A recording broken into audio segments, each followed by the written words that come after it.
नमस्कार दर्शक बंधु आपणकर जदि वृष राशि होइथाए तेबे एही भिडियोटी आपणक पई बहुत अधिक गुरुत्वपूर्ण रही कारण एही 2026 प्रथमार्ध बा जानुआरी रो जून मास पर्यंत अतिक्रम कर सारिलाणी माने प्रथम 6 मास आपणकर अतिक्रम करिगलाणी एवं एही 6 मास मध्यरे आपण बहुत गुड़िए नकारात्मक समय मध्य दे गति करिसंती बहुत दुखद कष्टर समय मध्य आपण पार करिसंती एवं किछि एभली परिस्थिति दे आपण गति करिसंती जहाँ आपण जीवन रे आगरु केबे कल्पना मध्य करि नथिले किंतु आगामी 6 मास आपणक पई चमत्कारी रहिबा पई जाउछि।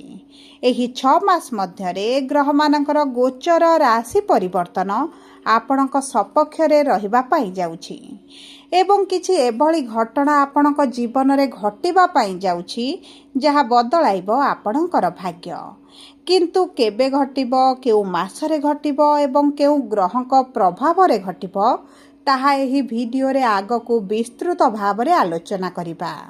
सबुठारु बड़ चमत्कार हेउछि जो ग्रह गुडी को पापी ग्रह बोली कहा जाए क्रूर ग्रह बोली कहा जाए जेमिति कि शनि राहु एवं केतु को एही 6 मास मध्यरे सेही क्रूर ग्रह गुडिक मध्य आपनको शुभाशुभ फल प्रदान करिवे।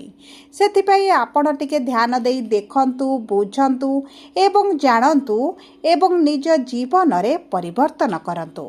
देखंतु आजिर कार्यक्रमटी को 4 भागरे विभाजित करा जाइछि।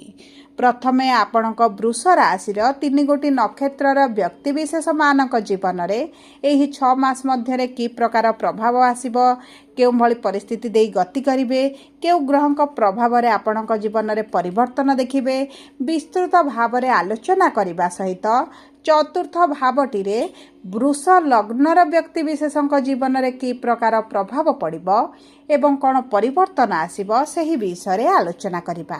देखंतु आपणकर राशिटी जहाँ भी हेउना काहेकि जदि आपणकर लग्नटी वृष होइथाए तेबे मध्य आपणक जीवन रे बहुत अधिक प्रभाव पकाइबा पई जाउछि।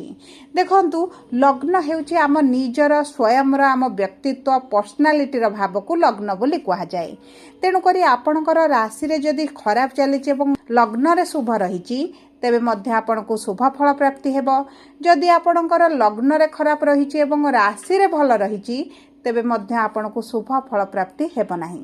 तेणु करी आपण मध्य भिडियोटी को शेष पर्यंत देखंतु बुझंतु एवं जानंतु केउ क्षेत्र गुडी करे आपण को आगो को काम करिवार अछि एवं शुभ फल प्राप्ति करिवार अछि। किंतु भिडियोटी आरंभ करिबा पूर्वरु जदि आपणकर भी वृष राशि होइथाए एवं आपण भी ईश्वर को आंतरिक भक्ति एवं विश्वास करंती तेबे भिडियोटी को लाइक करंतु। कमेंट बॉक्स रे जय जगन्नाथ जय माँ लक्ष्मी अवश्य लिखि दियंतु।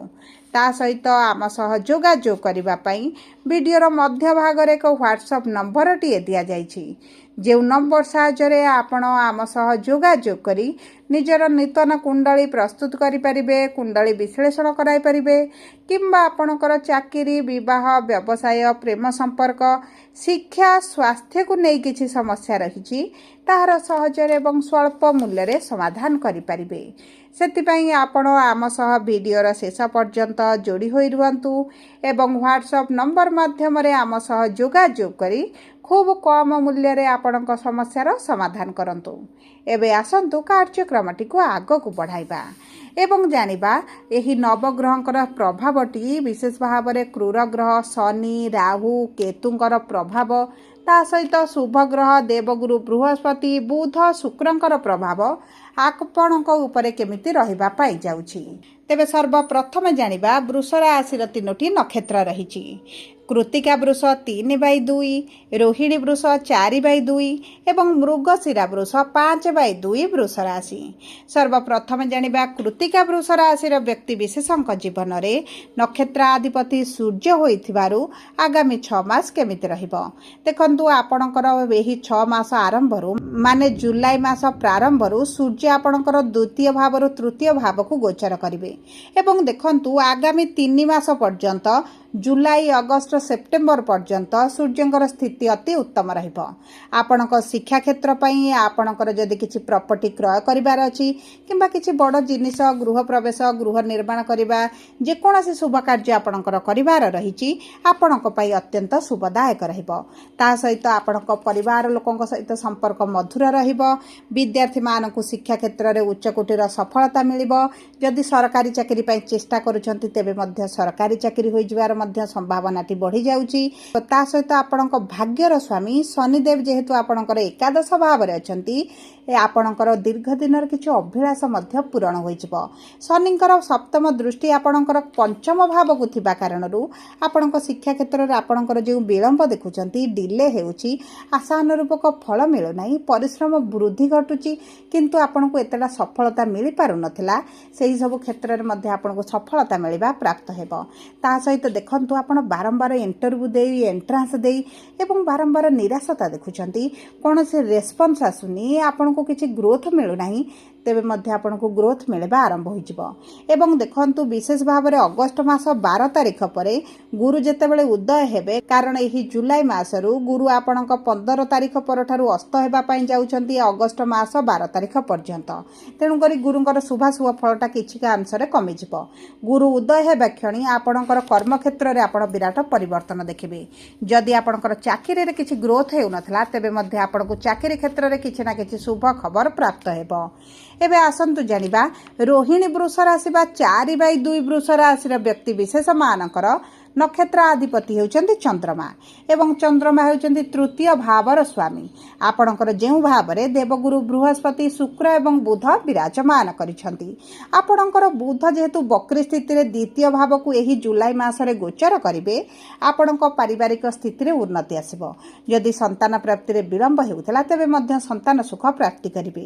ବିଶେଷ ଭାବରେ ବୃଷ ରାଶିର ବ୍ୟକ୍ତି ବିଶେଷ ମାନଙ୍କର ଯଦି ବିବାହରେ ବାଧା ହେଉଥିଲା ବିବାହ ଆଗକୁ ବଢ଼ିପାରୁନଥିଲା ବିବାହ ପ୍ରସ୍ତାବ ଆସୁନଥିଲା କିମ୍ବା ଆପଣଙ୍କ ବୟସ ବଢ଼ୁଛି କୌଣସି ଜାଗାରେ ବିବାହ ଠିକ୍ ହୋଇପାରୁନଥିଲା ତେବେ ମଧ୍ୟ ଆପଣଙ୍କର ବିବାହ ନିଶ୍ଚିତ ଭାବରେ ହୋଇଯିବ। କାରଣ ବୃହସ୍ପତିଙ୍କର ପଞ୍ଚମ ଦୃଷ୍ଟି ଆଗାମୀ 1 ବର୍ଷ ପର୍ଯ୍ୟନ୍ତ ଆପଣଙ୍କ ବିବାହର ଭାବରେ ରହିବ। ତେଣୁକରି ବିବାହ ପାଇଁ ଅତି ପ୍ରବଳ ଯୋଗ ସହିତ ଯଦି ଆପଣଙ୍କ ବୈବାହିକ ସମ୍ପର୍କର କିଛି ସମସ୍ୟା ଦେଖୁଥିଲେ ସେଥିରେ ଆପଣଙ୍କୁ ଶୁଭ ଫଳାଫଳ ପ୍ରାପ୍ତି ହେବ। ତା ସହିତ ଗୁରୁଙ୍କର ସପ୍ତମ ଦୃଷ୍ଟି ଆପଣଙ୍କ ଭାଗ୍ୟର ଭାବକୁ ରହୁଛି। ଯଦି ଆପଣ ଭାଗ୍ୟ ଭରସାରେ କିଛି କାର୍ଯ୍ୟ କରନ୍ତି ତେବେ ମଧ୍ୟ ଭାଗ୍ୟ ଆପଣଙ୍କ ସାଥ ଦେବ। ଆପଣଙ୍କର ଯଦି ପୂର୍ବରୁ କିଛିଟା ଅର୍ଥ କେଉଁଠି ଫସିକି ରହିଛି ଜମି ଜମା ପ୍ରପର୍ଟିକୁ ନେଇ କିଛି କେସ୍ ଚାଲିଛି କର୍ମକ୍ଷେତ୍ର ସମ୍ବନ୍ଧିତ କିଛିଟା କେସ୍ ରହିଛି ପୋଲିସ କୋର୍ଟ କଚେରୀ ମାମଲା ରହିଛି ସେଥିରେ ମଧ୍ୟ ଆପଣଙ୍କୁ ବିଜୟୀ ପ୍ରାପ୍ତ ହେବ କିମ୍ବା ଆପଣ କୌଣସି ନା କୌଣସି କାରଣବଶତଃ ସେହିସବୁ ନକାରାତ୍ମକ ପରିସ୍ଥିତିରୁ ବାହାରକୁ ଆସିବେ। ଏବଂ ସବୁଠାରୁ ବଡ଼ କଥା ହେଉଛି ଆପଣଙ୍କ ଗୁପ୍ତ ଶତ୍ରୁମାନଙ୍କୁ ଆପଣ ଚିହ୍ନଟ କରିବେ ଏବଂ ଦୂରତା ବନାଇବେ ଯାହା ଆପଣଙ୍କର ଆଗାମୀ ଭବିଷ୍ୟତ ପାଇଁ ଅତ୍ୟନ୍ତ ଶୁଭଦାୟକ ରହିବ। ଏବେ ଆସନ୍ତୁ ଜାଣିବା ମୃଗଶିରା ବୃଷ ରାଶି 5/2 ବୃଷ ରାଶିର ବ୍ୟକ୍ତି ବିଶେଷ ମାନଙ୍କର ମଙ୍ଗଳ ହେଉଛନ୍ତି ନକ୍ଷତ୍ରାଧିପତି। ଏହି ଜୁଲାଇ ମାସ ପ୍ରାରମ୍ଭରୁ ଆପଣଙ୍କ ରାଶିରେ ବିରାଜମାନ କରିଛନ୍ତି। ମଙ୍ଗଳଙ୍କର ସପ୍ତମ ଦୃଷ୍ଟି ସପ୍ତମ ଭାବକୁ ଥିବା କାରଣରୁ ଆପଣଙ୍କ ଗୃହରେ ଶୁଭ କାର୍ଯ୍ୟ ମାଙ୍ଗଳିକ କାର୍ଯ୍ୟ ଅନୁଷ୍ଠିତ ହେବ। ଯଦି ଆପଣଙ୍କ ସ୍ୱାସ୍ଥ୍ୟରେ କିଛି ସମସ୍ୟା ଥିଲା ସେଥିରୁ ଆପଣ ଆରାମ ପାଇବେ। ଆପଣ ଏନର୍ଜାଇଜ୍ ଅନୁଭବ କରିବେ ଊର୍ଜାବାନ ଅନୁଭବ କରିବେ ରୋଗ ପ୍ରତିରୋଧକ ଶକ୍ତିରେ ବୃଦ୍ଧି ଘଟିବ କିନ୍ତୁ ଆପଣଙ୍କର BP ଡାଇବେଟିସ୍ ବ୍ଲଡ଼ ରିଲେଟେଡ୍ ସମସ୍ୟା ଆପଣ କିଛିଟା ଦେଖିପାରନ୍ତି। ତା ସହିତ ଆପଣଙ୍କର ଅଷ୍ଟମ ଭାବର ସ୍ୱାମୀ ଏବଂ ଏକାଦଶ ଭାବର ସ୍ୱାମୀ ଦେବଗୁରୁ ବୃହସ୍ପତି ଯେହେତୁ ଅସ୍ତ ରହିବେ ଯାତାୟାତ ସମୟରେ ନିଶ୍ଚିତ ଭାବରେ ଆପଣଙ୍କୁ ଟିକେ ଧ୍ୟାନ ଦେବାକୁ ପଡ଼ିବ ସତର୍କ ରହିବାକୁ ପଡ଼ିବ। କିନ୍ତୁ ଆପଣଙ୍କର ଏକାଦଶ ଭାବର ସ୍ୱାମୀ ଯେହେତୁ ଦେବଗୁରୁ ବୃହସ୍ପତି ଅଟନ୍ତି ଆପଣଙ୍କର କିଛି ନା କିଛି ଅଭିଳାଷ ପୂରଣ ହେବା ସହିତ ଆପଣଙ୍କ ରୋଜଗାରରେ ବୃଦ୍ଧି ଘଟିବ। ଆପଣଙ୍କର ଯଦି ଅର୍ଥର ସମସ୍ୟାକୁ ନେଇ କିଛି କାର୍ଯ୍ୟ ହୋଇପାରୁନଥିଲା ସେହି କାର୍ଯ୍ୟଗୁଡ଼ିକ ଆପଣଙ୍କର ସମ୍ପୂର୍ଣ୍ଣ ହେବ। ଏବଂ ଦେଖନ୍ତୁ ଆପଣଙ୍କର ଶନି ଯେହେତୁ ଏକାଦଶ ଭାବରେ ବିରାଜମାନ କରିଛନ୍ତି ଏବଂ ରାହୁ ଆପଣଙ୍କର ଦଶମରେ ଅଛନ୍ତି ଆପଣଙ୍କ କର୍ମକ୍ଷେତ୍ରରେ ଯେଉଁ ମାନ୍ଦା ପରିସ୍ଥିତିଟି ଚାଲିଛି ତାହା ଆପଣଙ୍କର ଡିସେମ୍ବର 5 ତାରିଖ ପରଠାରୁ ପରିବର୍ତ୍ତନ ହେବ। କେତୁ ଆପଣଙ୍କର ତୃତୀୟ ଭାବକୁ ଗୋଚର କରିବେ ଏବଂ ମାଙ୍କ ସ୍ୱାସ୍ଥ୍ୟରେ ଯେଉଁ ସମସ୍ୟା ଚାଲିଛି ସେଥିରେ ଉନ୍ନତି ଦେଖିବେ। ଆପଣଙ୍କ ପାରିବାରିକ ସ୍ଥିତିରେ ପରିବର୍ତ୍ତନ ଆସିବ କିନ୍ତୁ ଡିସେମ୍ବର 5 ପରେ ଆପଣଙ୍କର ଭାଗ୍ୟର ଗୃହକୁ ଯେହେତୁ ରାହୁ ଗୋଚର କରିବେ ଆପଣଙ୍କର ଭାଗ୍ୟ କିଛିକା ଅଂଶରେ ଆପଣଙ୍କ ସାଥ ନ ଦେଇପାରେ କିମ୍ବା ଆପଣଙ୍କର ମନ ଭିତରେ ବିଭିନ୍ନ ପ୍ରକାର ଚିନ୍ତାଧାରା ଆସିବ କ୍ୟାରିୟରକୁ ନେଇ ହେଉ ଫ୍ୟାମିଲିକୁ ନେଇ ହେଉ କିନ୍ତୁ ସେହି ଚିନ୍ତା ଗୁଡ଼ିକୁ ଆପଣ କାର୍ଯ୍ୟକାରୀ କରିବାରେ ବହୁତ अधिक विलम्ब देखाई पारती। तेणुक यही समय मध्य आपण जदि कौनसी व्यक्ति गुरुतुल्य व्यक्ति हूँ पिता किसी ना कि उपदेश नियंती एडवाइस नहीं कार्य को आगू बढ़ाती तेबे आपन को सही सब क्षेत्र में शुभ फल प्राप्ति हेब। किंतु डिसेम्बर 5 पर आपण पिता स्वास्थ्य किसी ना कि समस्या देखा दे पारे से आपन को टिके ध्यान देवाक पड़ो। एवं जदि आपण विदेश यात्रा करने चाहूले विदेश यात्रा समस्या रही तेबे से समस्या दूर हो आपन को तीर्थ यात्रा किसी धर्म यात्रा करपारती एवं यही समय मध्य आपणकर अर्थ खर्च किसी अंश वृद्धि घटिपारे। एबे आसंतु जानिबा जो व्यक्ति मानकर वृष लग्न रही एवं आपणकर लग्नर भाग में मंगल विराजमान करिसेंती पंचमाधिपति तृतीय भाव में अच्छा धनर भाव को गोचर करेंगे आपण गृह संतान प्राप्तिर जोग रही किंबा किसी ना कि मांगलिक कार्य अनुष्ठित हो परिवार मध्य सुख समृद्धि वृद्धि घटब आर्थिक स्थिति में स्वच्छल परिस्थिति देखिए।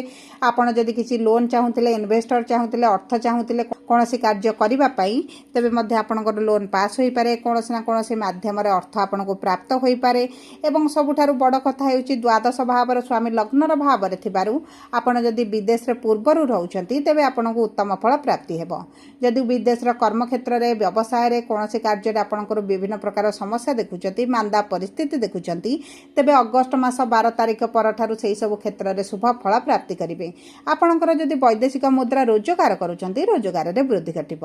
सबुपर अशुभत्व को दूर कर शुभाशुभ फल वृद्धि करने आपण प्रत्येक दिन प्रातः समय सूर्य को जल अर्पण करूँ महादेवंकर उपासना करूँ ओम नमः शिवाय मंत्र प्रतिदिन 108 थर पाठ करूँ हनुमान चालीसा पढ़ु सबुपर जदि आपणकर वृष राशि होता है वीडियोटी किभली लगला कमेंट बॉक्स रे लिखि जणातु। जदि आपणक प्रियजनकर वृष राशि होता है वीडियोटी सहित शेयर करूँ।